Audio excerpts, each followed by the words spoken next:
नेपाल के प्रधानमंत्री केपी शर्मा ओली चीन की कठपुतली बने हुए हैं। चीन के इशारे पर उन्होंने भारत के साथ सीमा विवाद पैदा कर दिया, लेकिन ओली के खिलाफ भारत के एक्शन में आने से पहले नेपाल में ही उनका विरोध शुरू हो गया। क्या है पूरा मामला, देखिए इस रिपोर्ट में। नेपाल के प्रधानमंत्री खड्ग प्रसाद शर्मा ओली के भारत विरोधी रवैये के खिलाफ नेपाल में सुगबुगाहट तेज हो गई है। नेपाल के बुद्धिजीवी और पत्रकार ओली के इस कदम को सस्ती लोकप्रियता पाने और अपनी कुर्सी बचाने वाला बता रहे हैं। इन लोगों ने प्रधानमंत्री ओली को चेतावनी दी है कि चीन के इशारों पर काम करने से नेपाल को बहुत नुकसान होने वाला है। इन लोगों का कहना है कि ओली ने अपनी पार्टी में उनके खिलाफ उठ रही आवाज को दबाने के लिए चीन का सहारा लिया। चीन ने ओली की गद्दी थोड़े समय के लिए सुरक्षित कर दी, जिसका एहसान चुकाने के लिए उन्होंने भारत के साथ सीमा विवाद पैदा कर दिया है। पीएम ओली ने राष्ट्रवाद को उभार कर सस्ती लोकप्रियता हासिल करने का तरीका अपनाया है, लेकिन नेपाल के सामने भारत के साथ बातचीत करके समाधान तलाश करने के अलावा कोई और दूसरा विकल्प नहीं है।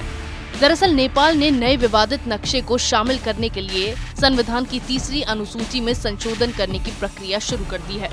इसके लिए निचली सदन में विधेयक पारित कर दिया गया है और ऊपरी सदन में इसे पारित कराने की प्रक्रिया चल रही है। नए नक्शे में भारत के लिपुलेख, कालापानी और लिम्पियाधुरा को नेपाली क्षेत्र बताया गया है। भारत ने इस कदम का सख्त विरोध करते हुए इसे खारिज कर दिया है। हालांकि भारत ने अब तक नेपाल के साथ सख्ती दिखाने का संकेत नहीं दिया है। रक्षा मंत्री राजनाथ सिंह ने भी कहा है कि नेपाल के लिए हमारे देश के लोगों के मन में कोई कड़वाहट नहीं है। नेपाल से हमारा ऐतिहासिक और सांस्कृतिक रिश्ता है, जिसे निभाने के लिए भारत हर तरह का उचित कदम उठाएगा। उन्होंने सारे विवादों को बातचीत से सुलझाने का संकेत दिया है, लेकिन नेपाल के अंदर ओली के इस कदम का विरोध होना शुरू हो गया है। वहाँ के पत्रकारों और बुद्धिजीवियों ने नेपाल के प्रधानमंत्री केपी शर्मा ओली के भारत विरोधी रवैये का विरोध किया है। इन लोगों ने चेतावनी दी है कि ओली सरकार के इस रवैये से भारत और नेपाल के बीच जमीन को लेकर विवाद खड़ा हो गया है। इसका खामियाजा नेपाल के लोगों को भुगतना पड़ सकता है। नेपाल के लोगों का भारत के साथ करीबी रिश्ता है।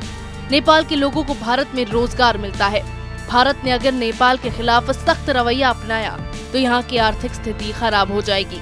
ऐसे में नेपाल की जनता को इसके बारे में गंभीरता से सोचना चाहिए। नेपाल का राजनीतिक नेतृत्व सस्ती लोकप्रियता हासिल करने के लिए राष्ट्रवाद को उबारने की कोशिश कर रहा है, लेकिन ये महंगा पड़ने वाला है।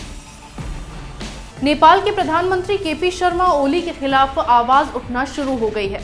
पिछले दिनों नेपाल सरकार के भ्रष्टाचार के खिलाफ विरोध प्रदर्शन हुआ था। अब नेपाल के बुद्धिजीवी वर्ग के लोगों ने भी सरकार के भारत विरोधी रवैये के खिलाफ मोर्चा खोल दिया है। अब या तो ओली संभल जाएं या फिर उन्हें सत्ता से बेदखल करने की कोशिशें शुरू हो जाएंगी। इसी तरह की खबरें मैं आपके लिए लाती रहूंगी, तब तक के लिए बने रहिए हमारे साथ।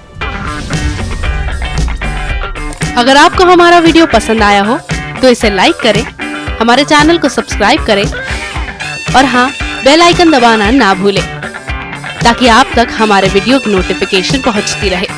आप अपना सुझाव हमें कमेंट बॉक्स में दे सकते हैं। हमारे साथ जुड़ने के लिए शुक्रिया।